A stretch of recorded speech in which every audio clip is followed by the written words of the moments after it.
So hello everyone, myself Himanshu Singh from Science File Learning Lab, and today I am going to say about part 2 of the In the Kingdom of Fools, which was written by A.K. Ramanujan.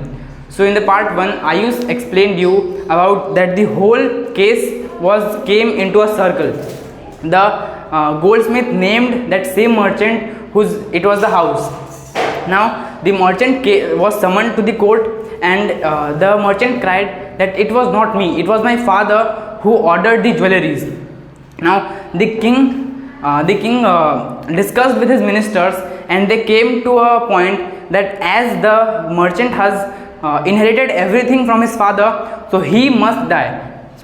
Now a new stake was ordered to execute for the execution of merchant.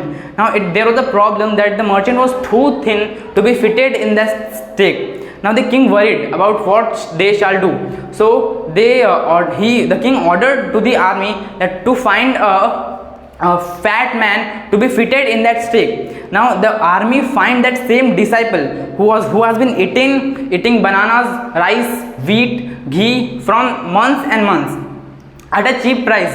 While they were taking the disciple to the execution area, the disciple told that what's my fault, I am innocent, I am sannyasi. So the army members told that you might be innocent, but the king has ordered us to find a fat man, so you must go.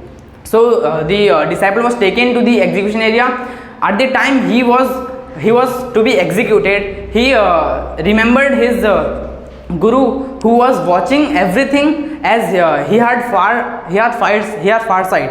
He was able to listen everything and see everything what was going there. So the guru came at once at that area, and he first scolded that disciple, and then whispered in his ears something. After that he went to the king and told that ask the question that who is greater, a guru or a disciple. So the king told that yeah, guru is greater.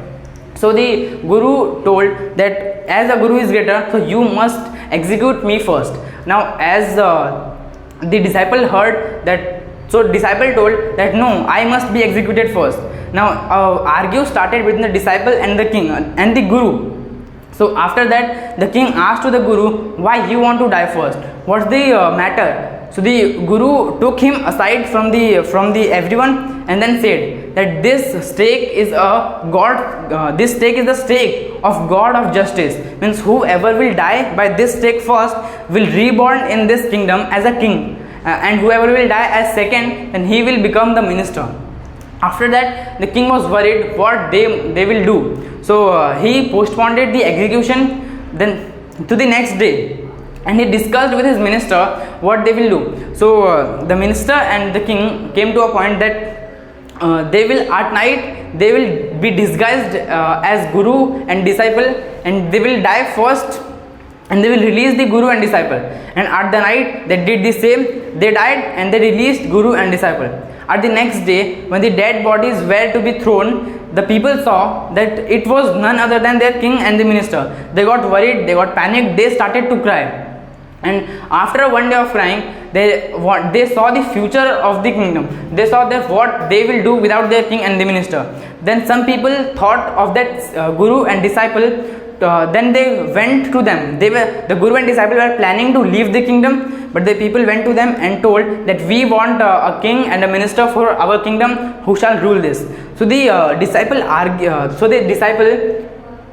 agreed at that moment, but the guru took some time to get agreed, and that guru told that I have a condition. The old rules must be replaced.